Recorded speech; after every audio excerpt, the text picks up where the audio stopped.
ब्रह्मा ने किया था अपनी ही पुत्री सरस्वती से विवाह। मित्रों, धर्म शास्त्रों में ब्रह्मा जी को सृष्टि का निर्माता, विष्णु जी को पालन करता और शिव जी को संहारक माना जाता है। ऐसे में आपको विष्णु जी और शिव जी के दुनिया भर में कई मंत्र देखने को मिल जाएंगे, उनकी पूजा करते लोग मिल जाएंगे। परंतु क्या आपने कभी ये सोचा है कि आखिर ब्रह्मा जी की पूजा क्यों नहीं की जाती, या फिर क्यों भारत के पुष्कर के अलावा उनका कहीं मंदिर है ही नहीं?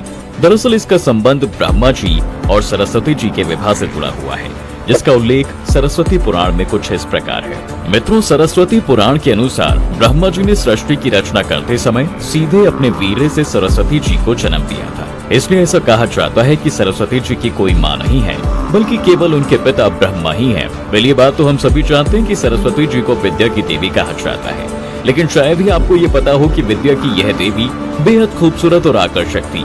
इतनी आकर्षक कि उनके आकर्षण के आगे स्वयं ब्रह्मा जी भी नहीं बच पाए और उन्हें अपनी अर्धांगिनी बनाने का विचार करने लगे। हालांकि सरस्वती जी अपने पिता की इस मनोभावना को भांप चुकी थी और उनसे बचने के लिए वह चारों दिशाओं में छुपने का प्रयत्न करने लगी, लेकिन उनकी हर कोशिश नाकाम रही और अंत में आकर उन्हें ब्रह्मा जी से विवाह करना ही पड़ा।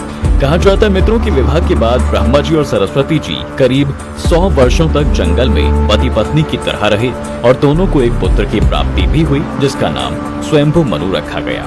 वहीं दोस्तों, इसके उलट मत्स्य पुराण में बताया जाता है कि ब्रह्मा जी के पास शिव थे और जब वह सृष्टि की रचना कर रहे थे तो वह समस्त ब्रह्मांड में अकेले थे। ऐसे में उन्होंने अपने मुख से सरस्वती साध्य ब्राही को उत्पन्न किया था। माना जाता है कि ब्रह्मा जी की सभी रचनाओं में सरस्वती सबसे अधिक तेजवान और खूबसूरत थी, जिसके चलते खुद ब्रह्मा जी उनके प्रति आकर्षित हो जाते हैं और उन पर दृष्टि डालने लगे।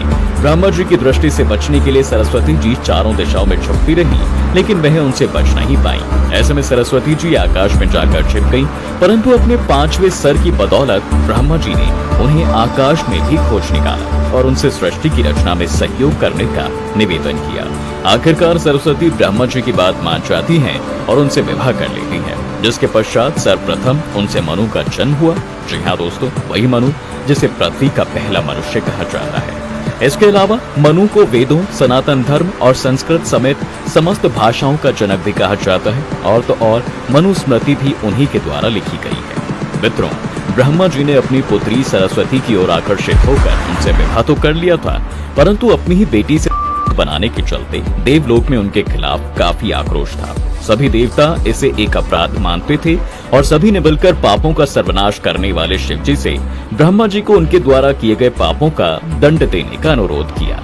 ब्रह्मा जी की इस हरकत का पता चलने पर शिव जी काफी क्रोधित हो जाते हैं और उनके 5वें सर को धड़ से अलग कर देते हैं, जिसका जिक्र हमें शिव पुराण में भी देखने को मिलता है। असल में दोस्तों, शिव पुराण के अनुसार ब्रह्मा जी के सर्वप्रथम 5 सर हुआ करते थे, लेकिन जब अपने 5वें मुख से उन्होंने पुत्री सरस्वती को अपने साथ बनाने के लिए कहा तो क्रोध में सरस्वती जी ने ब्रह्मा जी के 5वें मुख को अपवित्र कहा और उस पर विपरीत सोचने का दोष लगाया। इस घटना के बाद जब एक बार भगवान शिव अपनी अर्धांगिनी पार्वती जी को ढूंढते हुए ब्रह्मा जी के पास पहुंचे तो उनके 5वें मुख को छोड़कर बाकी सभी मुखों का अभिवादन किया। तभी 5वें मुख ने अमंगल आवाजें निकालना शुरू कर दी, जिसके कारण वश क्रोध में आकर शिव जी ने ब्रह्मा के 5वें सर को उनके धड़ से अलग कर दिया। बता दें कि मित्रों, ब्रह्मा जी और सरस्वती जी के विवाह को लेकर और भी कुछ अन्य प्रसंग प्रचलित हैं, परंतु हमारे द्वारा बताए इन निम्न घटनाओं के कारण देवलोक में ब्रह्मा जी की बहुत आलोचना हुई और यही कारण है कि ब्रह्मा जी की पूजा कहीं नहीं की जाती। तो दोस्तों, आज के लिए फिलहाल बस इतना ही। तो उम्मीद करते हैं कि आपको हमारे द्वारा दी गई ये जानकारी पसंद आई होगी। अगर वीडियो अच्छी लगी है तो इसे लाइक करके शेयर करना बिल्कुल ना भूलें। धन्यवाद।